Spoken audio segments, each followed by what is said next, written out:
El tema que nos compete hoy, que lo vamos a tratar en la clase de la fecha, es el tema 3 del programa, que corresponde a potencial eléctrico.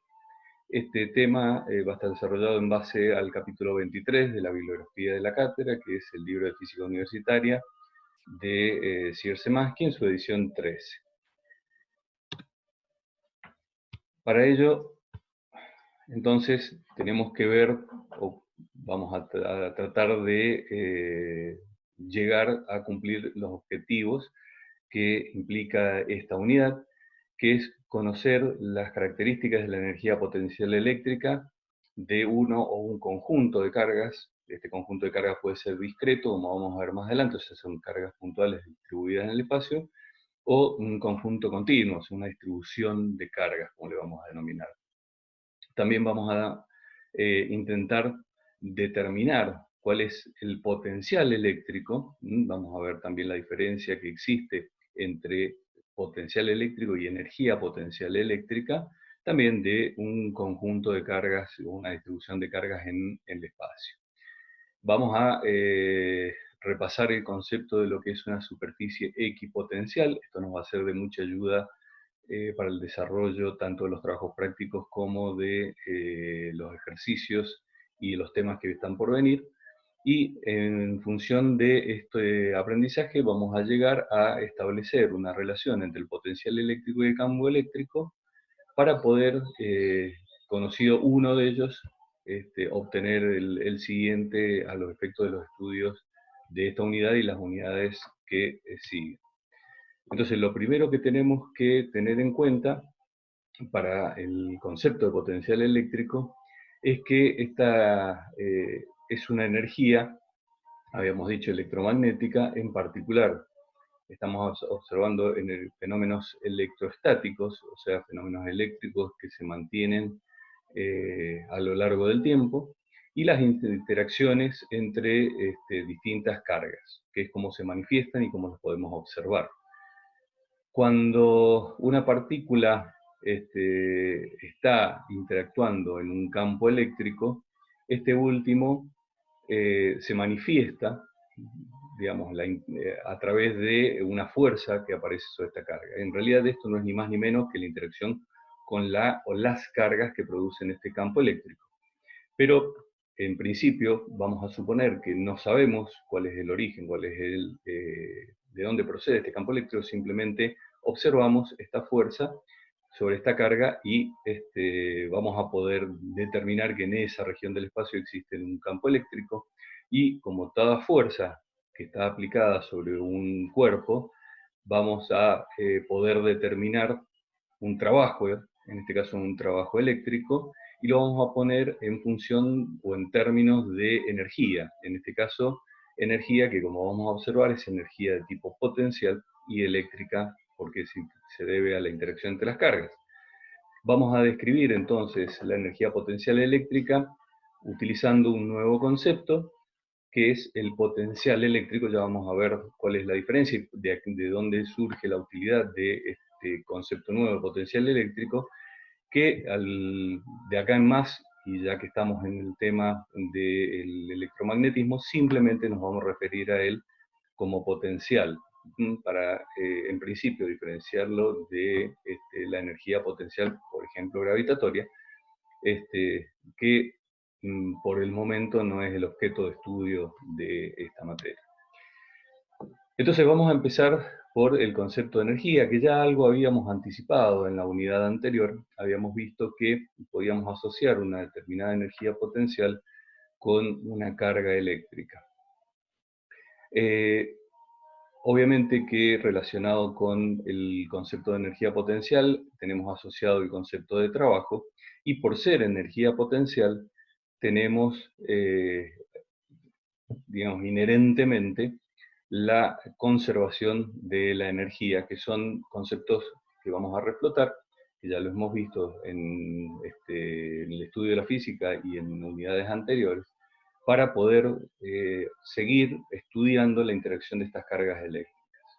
Sabemos que cuando una fuerza actúa sobre una partícula, esta partícula va a experimentar una aceleración, por lo tanto va a haber un movimiento, y se va a desplazar desde un punto cualquiera, que lo podemos denominar A, hasta un determinado punto donde vamos a finalizar la observación de este movimiento, y vamos a poder definir en ese caso un trabajo realizado por la fuerza, en este caso a través de esta trayectoria, que por el momento la desconocemos. Por eso lo tenemos que calcular en función de una integral de línea, en donde sabemos que el trabajo lo podemos definir como la fuerza por la distancia. Desde el punto de vista vectorial es el producto escalar, ya que el trabajo es energía y la energía es una magnitud escalar. Es el producto escalar entre la fuerza y la distancia. En este caso, como es una trayectoria que puede tomar cualquier forma, lo vamos a ver en pequeños intervalos, bien, en diferenciales de desplazamiento, diferenciales de longitud, que por ser tan pequeños los podemos considerar por un lado que son rectos, y por otro lado podemos considerar que al ser tan pequeños la fuerza prácticamente va a permanecer constante.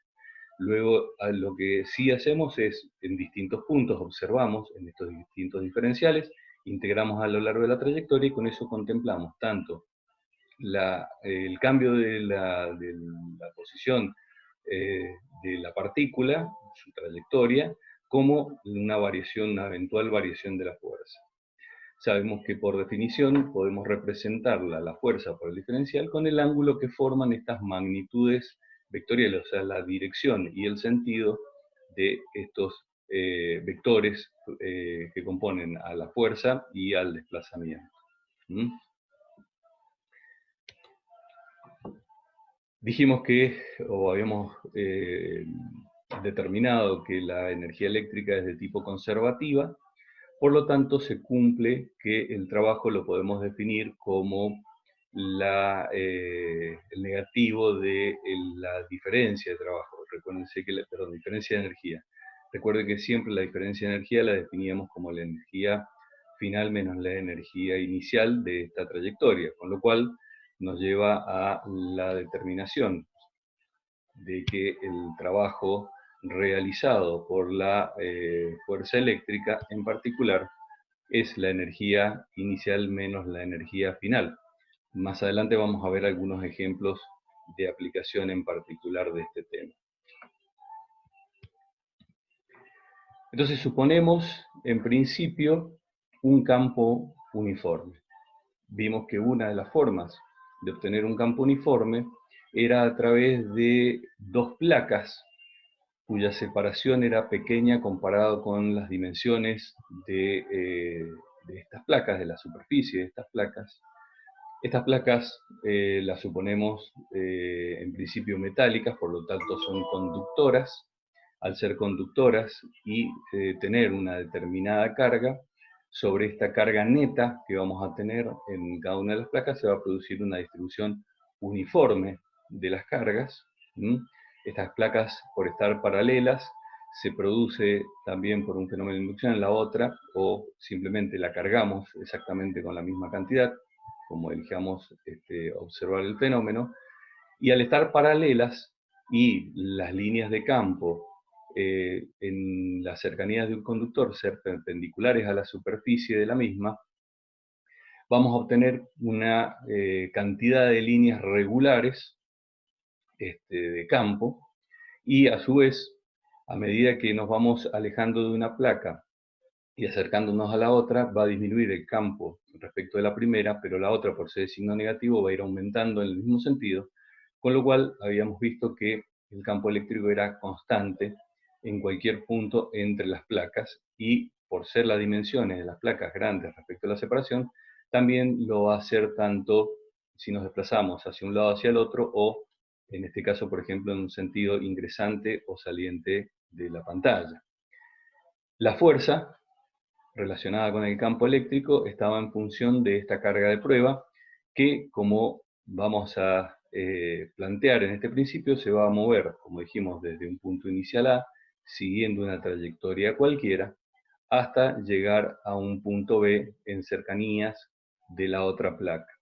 la distancia que separa a ambas placas, en este caso es la distancia t, y vamos a suponer que el eje de referencia nuestro, en este caso es el eje vertical, que lo denominamos con la letra I, va a tener su punto de origen o su inicio en la placa que está en la parte inferior.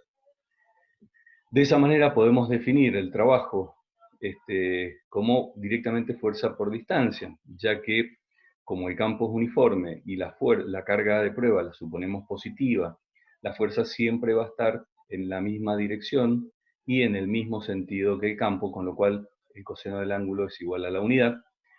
Y otra forma de definirlo entonces es a través de su relación con el campo eléctrico. Este trabajo es positivo, ya que la fuerza siempre está en la misma dirección que el desplazamiento de la carga, que es la fuerza ejercida por el campo sobre la carga.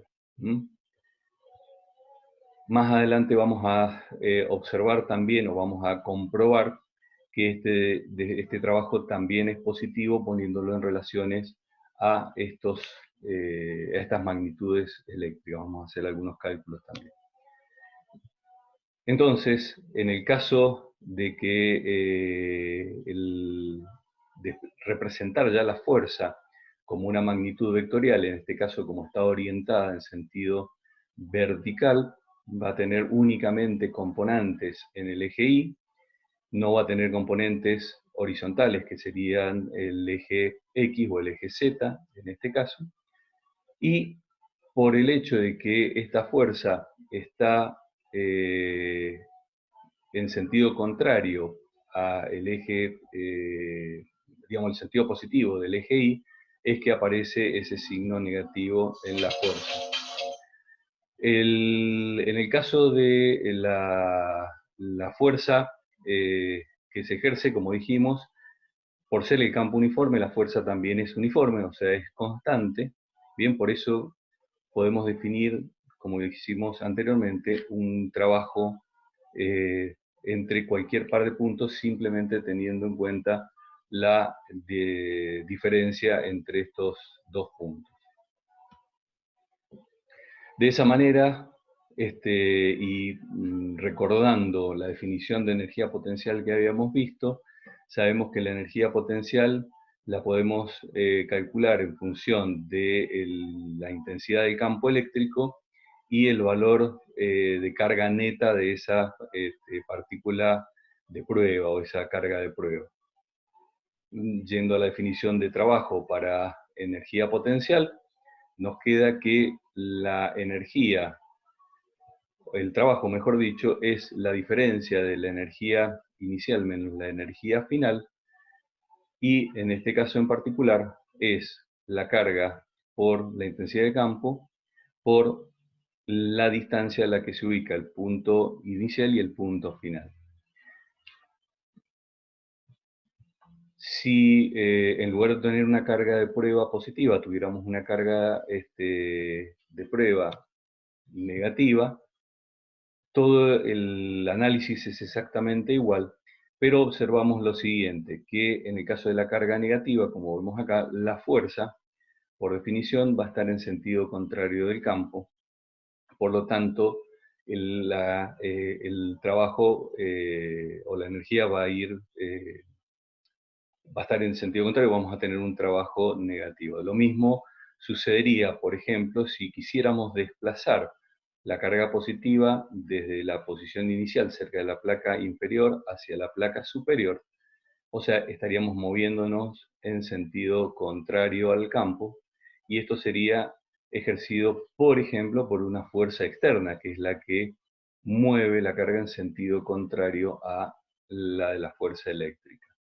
En ese caso, vamos a poder definir en forma general que la energía aumenta si la carga de prueba, en este caso positiva, se mueve en la dirección opuesta a la fuerza eléctrica.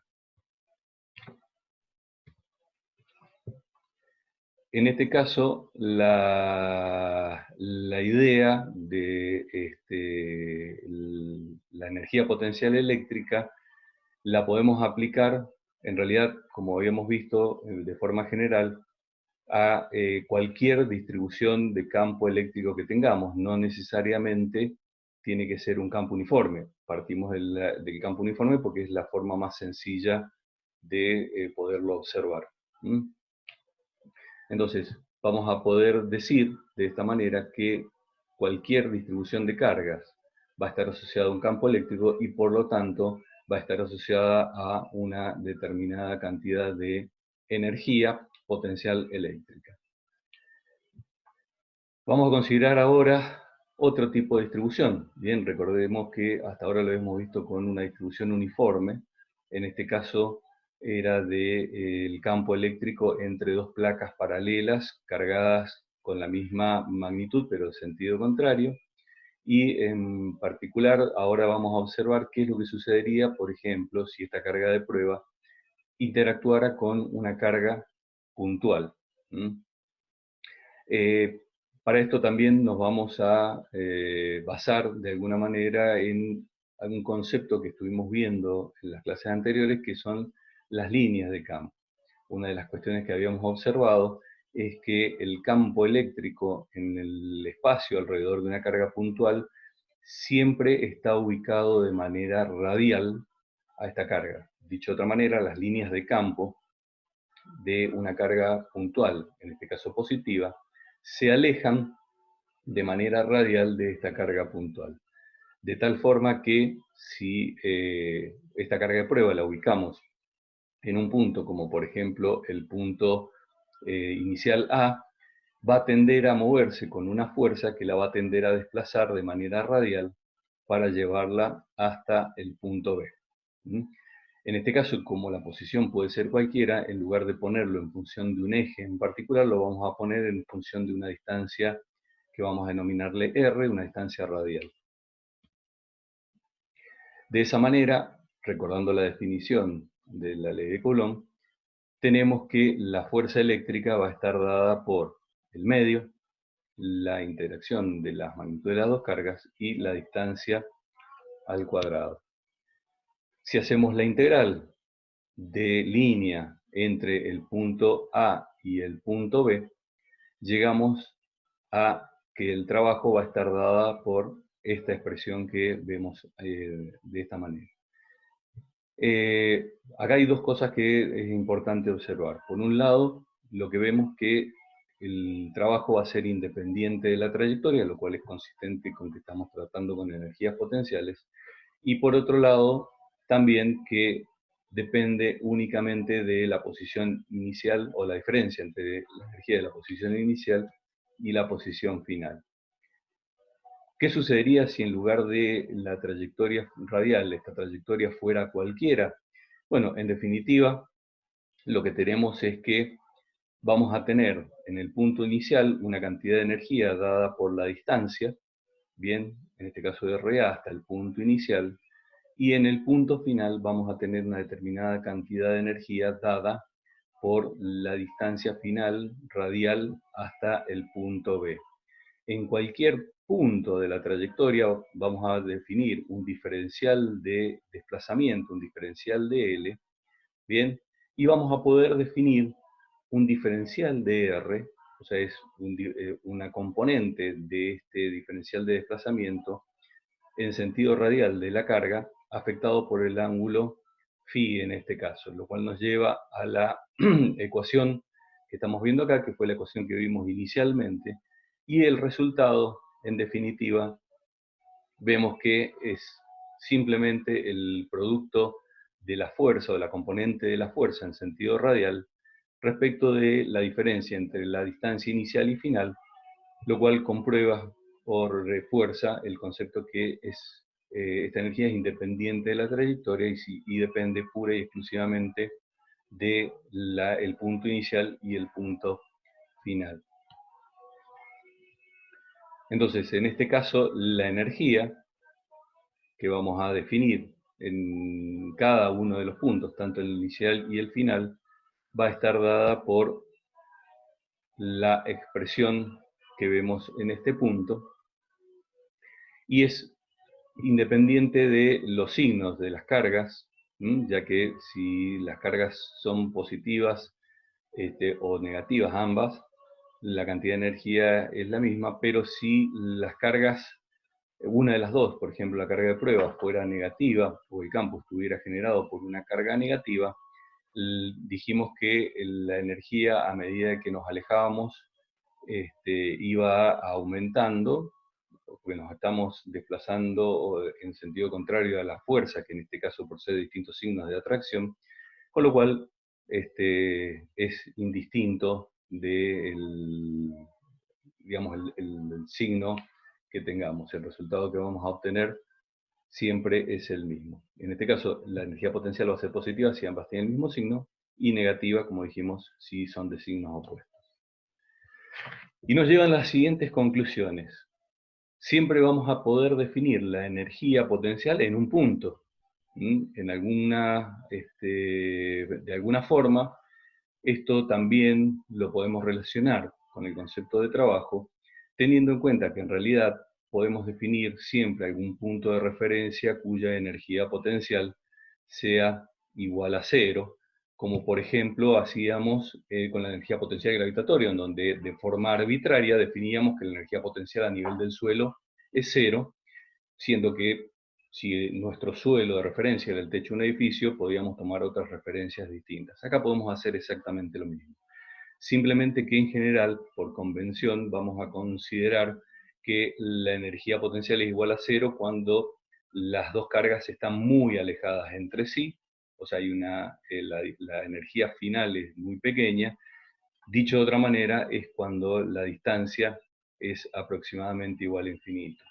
Por otro lado, en ese caso, y considerando esta referencia de que podemos definir una energía en punto, digamos, con una energía igual a cero, la energía en un punto dado representa el trabajo que se debería realizar para llevar una carga de prueba desde un punto hasta el infinito, o si fuera, digamos, carga de distintos signos, es traerla desde el infinito hasta ese punto. Y por otro lado, también, como esta es la interacción entre dos cargas, simplemente estamos observando el fenómeno sobre la carga de prueba, pero esto no quita que sea una interacción mutua, o sea que si nos cambiamos nuestro sistema de referencia, o sea, nos ubicamos sobre la carga de prueba, los efectos sobre la carga, digamos, Q en este caso, van a ser exactamente iguales.